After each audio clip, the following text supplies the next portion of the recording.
Y continuamos con nuestros videos acerca del credo. Tengo que ponerme los espejuelitos de abuelo porque ya está oscureciendo y no se ve bien. En el tema anterior estábamos viendo el nombre de Dios y cómo Dios se manifiesta y Dios revela quién es Él a través de su nombre, y a través de la historia va mostrando a Israel no únicamente quién es Él, sino cómo es Él. Hicimos una comparación entre las otras religiones y la fe cristiana, en el cual vimos que nosotros no tenemos que estar buscando a ver qué Dios existe. Sabemos que Dios existe, tenemos que buscar más bien qué quiere mi Dios de mí. A diferencia de otras religiones que esto que están tratando de explicar, yo veo cosas que no puedo explicar, por lo tanto debe haber algo divino. Y como los cristianos, por lo tanto, tenemos que estar, no podemos tener el complejo de decir, ay, pero es que yo no soy mejor que ellos. No se trata de ti, no es la calidad tuya, es la calidad de la fe que se te ha revelado, ¿ok? Así que tenemos que tener eso bien claro. Así que vamos a continuar, como siempre, en el nombre del Padre, del Hijo y del Espíritu Santo. Y te pedimos, Dios amoroso, que tu Espíritu Santo nos capacite, nos ilumine y nos anime a vivir la fe. Pon hambre y sed de nosotros, vuelve nuestros corazones a ti, Señor. Ayúdanos, mi Dios, a entender lo vacío de nuestras vidas si tú no estás. Y ayúdanos, mi Dios, a entregarnos de corazón entero a ti como hijos. En el nombre del Padre, del Hijo y del Espíritu Santo. Amén. Vamos al párrafo 206. Al revelar su nombre misterioso de Yahvé, yo soy el que es, o yo soy el que soy, o también yo soy el que yo soy, Dios dice quién es y con qué nombre se le debe llamar.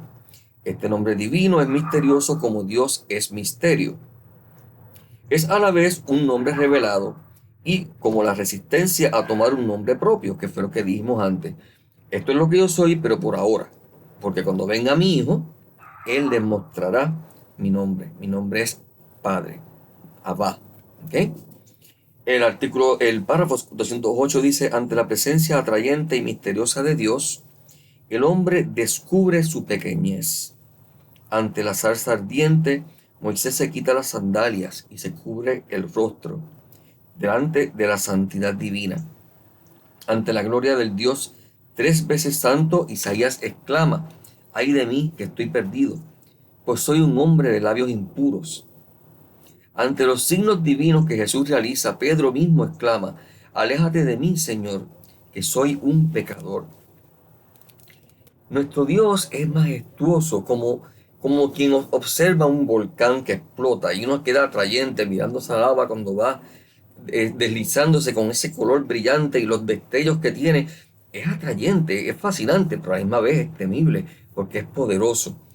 Nuestro Padre es nuestro Padre, precisamente, y no nuestra madre. Cristo quiso revelarlo como Padre para que no perdamos de vista el que tenemos que amarlo con todo nuestro corazón, pero no podemos olvidar el misterio de su grandeza y el respeto que le debemos. No podemos entonces tomar, ¿verdad?, una actitud como muchas personas toman de que Dios es mi pana, Dios Chubito, el pelú, él sabe lo que yo hago y él está conmigo. Y tomamos actitudes que son irreverentes y son peligrosas, no quizás por la intención que tú quieras decir, sino por la actitud que viene detrás. Tú estás pensando que tienes a Dios aquí, que ya lo tienes explicado, descifrado, y no estás meditando en todo lo contrario. El Dios verdadero es siempre fascinante. El Dios verdadero, mientras más yo lo conozco, más me enamoro, pero más descubro que no conozco quién es Él. Y por lo tanto me da más ánimo, más deseo de buscar de Él. Si cuando tú crees que ya tú tienes a Dios definido es porque realmente no lo conoces. Así que no podemos olvidar eso, ¿ok? No podemos olvidar que tenemos que amar a nuestro Dios, pero tenemos que amarlo con esta misma actitud bíblica de respeto, de admiración. Por eso es que en la iglesia es tan importante el silencio. En las iglesias católicas, muchas veces que se quiere convertir el templo como si fuera simplemente un salón de actividades. Los hermanos se tienen que conocer, los hermanos tienen que disfrutar su presencia y disfrutarse uno al otro, pero para ello hay lugar y tiempo. Para ello hay un salón de parroquial o un salón de actividades. Para ello tenemos que hacer actividades fuera de la misa.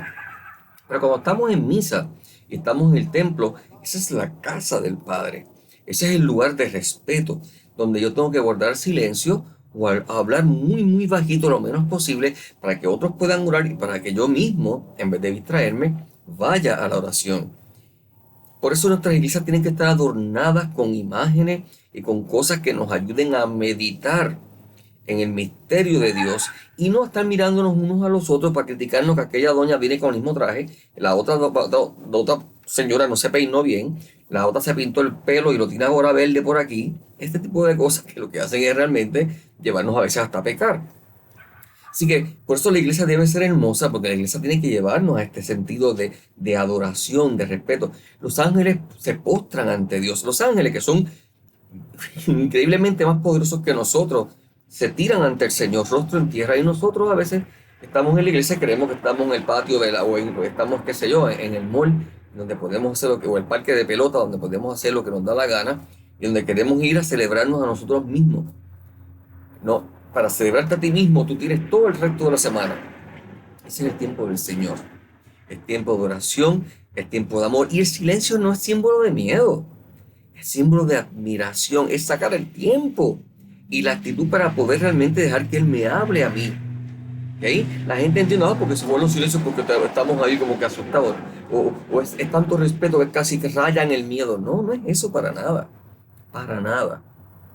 ¿Okay? Mientras más bello es algo, mientras más impresionante es algo, menos tú puedes hablar cuando lo ves. Cuando tú escuchas una música de estas que es preciosa, te quedas como que sin palabras. Eso es miedo, no, eso no es miedo, eso se llama admiración. Nuestro Dios es un Dios admirable. El párrafo 209 dice, por respeto a su santidad, el pueblo de Israel no pronuncia el nombre de Dios. En la lectura de la Sagrada Escritura, el nombre revelado es sustituido por el título divino de Adonai, o Señor, o Kyrios, en griego. También es importante recordar, los masoretas, que era un grupo de judíos entre el siglo VI al siglo X, eran unos estudiosos eruditos y ellos quisieron, el idioma hebreo no tiene vocales, solamente tiene consonantes. Ellos quisieron crear un sistema de vocales para que fuera más fácil las próximas generaciones entender cómo leer y pronunciar una palabra. Y ante el nombre del Señor, que era YHVH, ellos pusieron, entonces mezclaron las vocales de Adonai, ¿ok? Mi Dios, mi Señor, pero como Adonai fue decir, Adonai, era uno de Elohim, perdón, el Dios de los dioses, de Elohim, ahora me enredé, uno de los dos. Adonai, perdón, de Adonai. Está bien, tengo tantas cosas en la mente que se me enreda. Pero entonces lo que hicieron fue que en vez de poner A o A, pusieron E o A, porque no podían pronunciarlo, A o A. Entonces, para facilidad de pronunciamiento, pusieron E o A, como si fuera Edonai. De ahí viene entonces que se suena a Jehová o Jehová. Pero Jehová no significa nada. ¿Okay? Jehová es simplemente una forma de ponerle sonido a unas letras, pero es un sonido que no es el verdadero. El verdadero es Yahweh o Yahvé. Y lo sabemos porque, por ejemplo, cuando tú dices aleluya, aleluya significa alabemos a Yahvé. Tú no dices aleluya. La palabra aleluya viene de la palabra del nombre de Dios. Así que esto no es una cosa que lo decimos en la Iglesia Católica, lo dice cualquier persona que sabe de historia. ¿Ok? Así que Dios no es Jehová, Dios es Yahvé. Pero para mí es Abba, papá, papito. En el párrafo 210 al 211 nos dice que cuando Dios se le muestra, por ejemplo, a Moisés, cuando Moisés le dice, déjame ver tu gloria, Dios le responde, yo haré pasar ante ti y ante tu vista toda mi bondad, o sea, mi belleza, y pronunciaré delante de ti el nombre de Yahvé. Entonces decía, y el Señor pasa delante de Moisés y proclama, Yahvé, Yahvé, Dios misericordioso y clemente, tardo a la cólera y rico en amor y fidelidad. Éxodo 34, versículo 5 al 6. Dios comienza entonces, como dije antes, el león ya lo hemos visto, Dios comienza a manifestarse y a mostrar, esto es lo que yo soy, este es quien yo soy bueno, soy misericordioso. Todavía no se muestra como Padre, no podían ellos entender en aquel momento histórico y cuando Jesús lo reveló tampoco lo pudieron entender, porque es Padre. para ellos tenía que ser algo muy lejano, distinto, porque la idea de todo lo que era un Dios en aquella época era precisamente alguien que era por encima de todo, pero alguien inalcanzable y alguien que era un defensor, que peleaba con los otros dioses de los otros pueblos. Por tanto, un padre no es una imagen tan fuerte, ellos querían alguien temible. Pero Dios está mostrando diciendo, no, yo soy misericordioso y clemente, yo soy bueno. ¿Okay? Del párrafo 212 al 213 nos habla también una vez más de cómo Dios se muestra diciendo, yo soy el que soy. Y esto demuestra que en Dios no hay cambio. ¿Okay? Dios no me ama hoy y mañana me odia. Dios me ama hoy y me ama mañana, pero yo con mi actitud me cierro a ese amor y me hago no amado. ¿Okay? No, yo bloqueo ese amor como si yo tengo una ventana y esa ventana yo la forro con papel de aluminio, la luz no entra.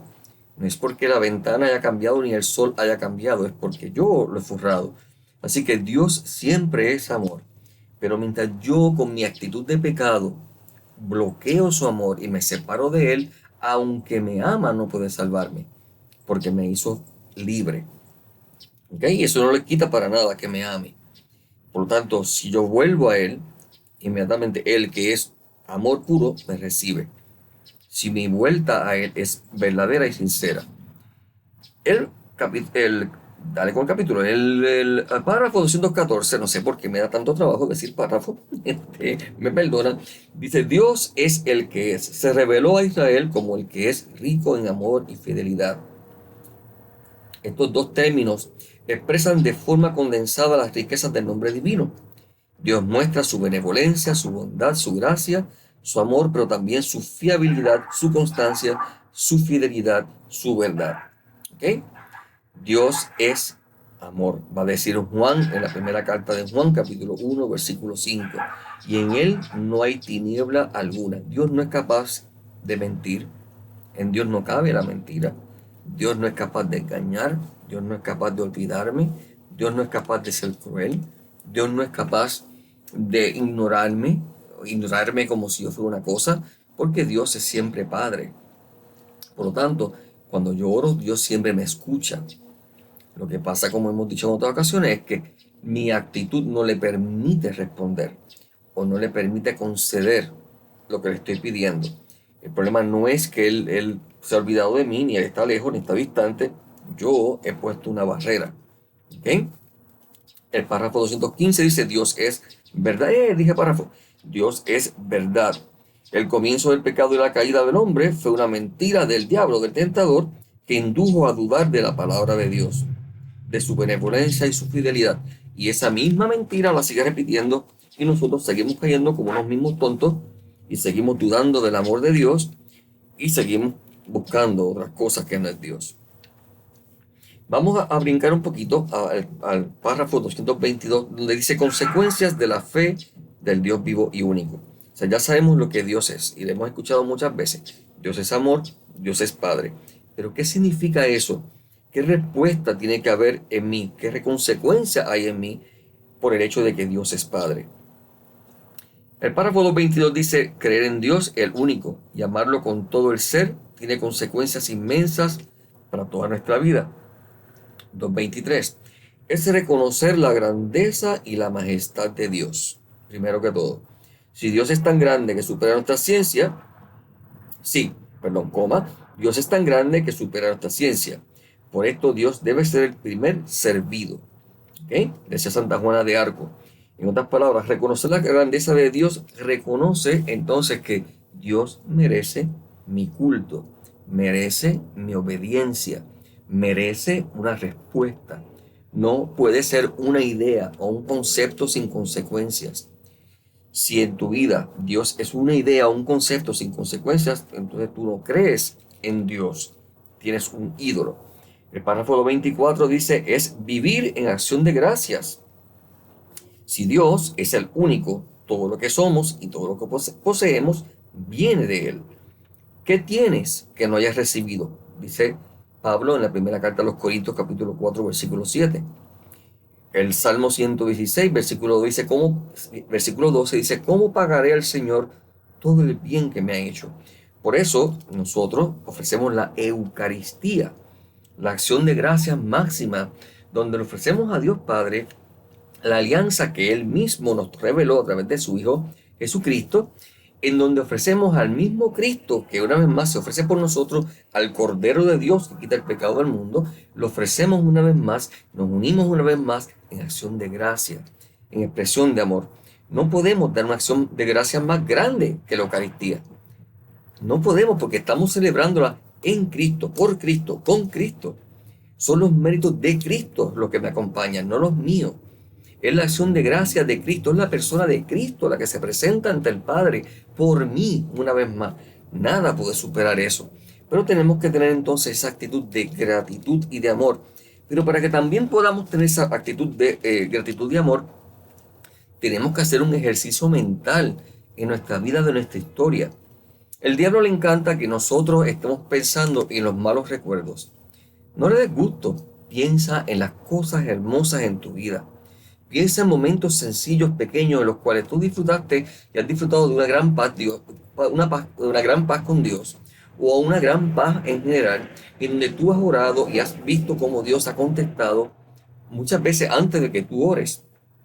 Medita, profundiza. ¿Por qué? ¿Por qué en aquel momento en que yo iba guiando como un salvaje, en vez de matarme, Dios hizo que milagrosamente yo no chocara? ¿Cómo es posible que en mi historia Dios me haya dado X cosa, tal dicha, tal? Entonces, tenemos que meditar en los hijos, en la esposa, en la familia, y entender, ¿verdad?, que son motivos o muestras del amor de nuestro Dios y motivos de gratitud. El párrafo 225 dice: es reconocer la unidad y la verdadera dignidad de todos los hombres, que son hechos a imagen de Dios. Por ende, si Dios es verdadero, yo creo en Él y todos estamos hechos a imagen de Él, yo tengo que tratar a todos los hombres con el respeto que merece un hijo de Dios y una imagen de Dios. Y esto no se quita ni se disminuye por la edad, porque sea un bebé no nacido, porque esté en el vientre de la madre, porque sea un viejito ya que ya tenga 80 años, ni porque sea minusválido, ni porque tenga impedimentos. Tiene la misma dignidad y todo ser humano merece ese amor, inclusive mi enemigo, inclusive aquel que quiere acabar con mi fe, inclusive aquel que quiere resaltar el culto satánico. No deja de tener un llamado hasta el momento de la muerte. ¿Okay? Tiene la oportunidad de volver a Dios. No es hijo de Dios si no está bautizado, porque es el bautismo el que nos hace hijos de Dios, pero tiene el llamado a ser hijo de Dios. Tiene la dignidad de ser hijo de Dios, ¿ok? Porque Dios lo mira como un hijo, aunque aún en naturaleza no lo sea, porque no ha querido serlo, no ha querido bautizarse, ¿ok? O porque vive en una cultura en donde no tiene conocimiento del bautismo, pues entonces nunca lo ha buscado porque no lo conoce y ya no es culpa suya. También el párrafo 226 dice: creer en Dios es usar bien las cosas creadas, como hemos dicho antes. Yo no tengo que decir, esta es la madre tierra, es mi madre, por eso tengo que cuidarla. No, la cuido porque es el regalo de Dios, es manifestación de la grandeza de la obra de Dios. Yo no tomo un cuadro de un pintor famoso, vamos a decir, o no tenemos que ir a un pintor famoso, vamos a decir que tu mamá o tu abuela era pintora. Y tú tienes cuadros en la casa de ella, tú no los tiras al piso, digo, si la querías, tú no los tiras al piso, tú no los maltratas, tú no los ensucias, tú los tratas con cuidado porque es una forma de apreciar la persona de mi abuela, a quien yo amo o amaba si ya murió. Pues con Dios es lo mismo. La naturaleza, yo la cuido, la amo, porque es un regalo de mi Dios, uno, y dos, porque es un regalo que es de mi hermano también. Por lo tanto, yo no tengo derecho a destruirlo. Pero no para darle culto, no para ahora entonces matar, como se está proponiendo, bajar la población del planeta, de las cantidades que hay, a apenas algunos millones, dice que para salvar el planeta. Porque la pregunta es cómo vamos a bajar la población. Pues obviamente matando gente. Entonces, ¿por qué los que proponen esto no se matan ellos y nos dejan a nosotros vivir en paz? Sería mucho más fácil, ya que ellos están tan convencidos de que el planeta está tan lleno que hay que matar gente, pues que se maten y nos dejen tranquilos vivir en paz. Pero no, es más fácil matarte a ti, matarme a mí, para entonces ellos poder seguir viviendo en su egoísmo. Eso no es verdadera ecología, eso no es verdadero conocimiento del amor de Dios y del amor a las cosas en Cristo. El párrafo 227 dice confiar en Dios en todas las circunstancias, inclusive en la adversidad. Y ahí viene la famosa oración de Santa Teresa. Nada te turbe, nada te espante, todo se pasa, Dios no se muda. La paciencia todo lo alcanza. Quien a Dios tiene, nada le falta, solo Dios basta. Y esta es nuestra realidad. El amor de nuestro Dios nos basta en la vida o en la muerte, porque me voy a morir. Y cuando llegue, el gozo, la esperanza, es que voy a estar con Él, que voy a poder disfrutar todavía en forma mayor de su amor ya cara a cara. ¿Okay? Estoy con Él y creo en su amor cuando estoy saludable y cuando me enfermo también. Cuando tengo dinero y cuando no tengo. Cuando todo sale bien, cuando algunas cosas salen mal. Dios no permite nada si no es por mi bien. Cuando yo creo entonces en Dios, ya no vivo con preguntas de por qué yo existo, para qué yo existiré. Existo porque soy amado, existo porque Dios me quiere y Dios quiere que le conozca y viva con Él por la eternidad. Es que Dios tiene que tener algún plan conmigo. Yo no me maté en aquel accidente porque Dios tiene que tener un plan misterioso. No es tan misterioso. Ámalo sobre todas las cosas y ama a tu hermano. Ese es el plan. No te rompas la cabeza con preguntas más difíciles que esa. ¿Ok? Entonces, creer en Dios conlleva una serie de consecuencias en mi vida. No creemos en una idea. Conocemos a una persona y conocer a esa persona produce cambios reales en nuestras vidas. Que Dios te bendiga.